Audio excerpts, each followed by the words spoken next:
All right, let's finish up our talk about percentiles, not in this section, but of percentiles with this last page of information.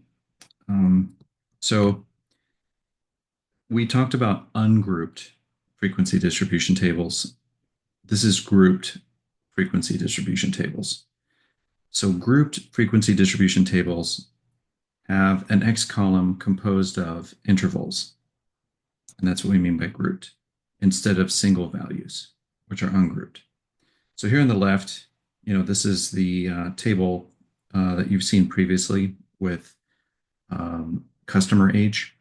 And you can see we have singular values of X, but it's considered grouped when your values of X are intervals instead. Calculating percentiles with grouped frequency distribution tables can be done, but it's outside the scope of this course. So just be aware what we mean when we're talking about grouped frequency distribution tables. I'm sorry, ungrouped frequency distribution tables and grouped frequency distribution tables.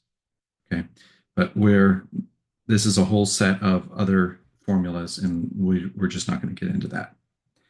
All right, but the last thing is looking at some special cases of calculating kth percentiles and these calculator algorithms.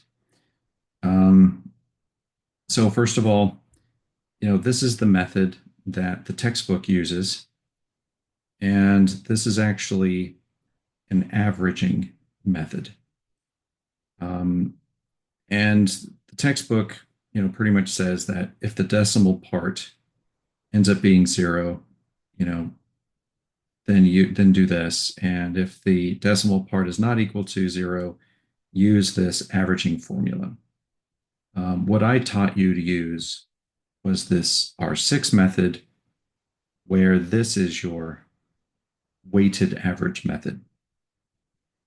And the reason why I'm having you use this one is because even between the textbook and the calculators, there isn't even agreement, okay?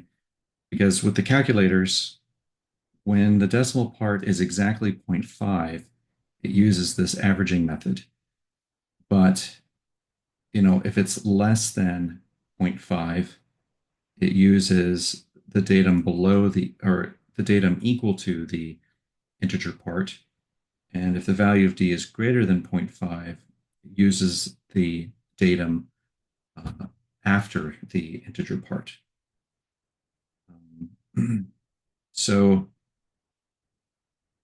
this is why I've pretty much concentrated on just using this weighted average method. But the particular special case, I want to draw your attention to here is when the integer part is equal to 0 and when the integer part is greater than or equal to n. So what do I mean by the integer part being equal to 0? So when you're calculating the rank and you've got this formula, and let's say you ended up with a 0.57, something like that, then the integer part is 0 and the decimal part is 0.57. So what are you supposed to do when the integer part is 0? When the integer part is 0, then just use the first datum in the data set as your datum of interest, okay? So just use the minimum datum. Here, where the integer part is greater than or equal to n, so let's say again, you are calculating rank of a datum of interest, and you use this formula. And let's say we're dealing with a data set that has 50 in it. And let's say you calculate a rank of maybe 50.2. The integer part is 50. The decimal part is 0.2. But you'll notice that the integer part is equal to our sample size. So when that happens, just use the highest datum, the maximum datum.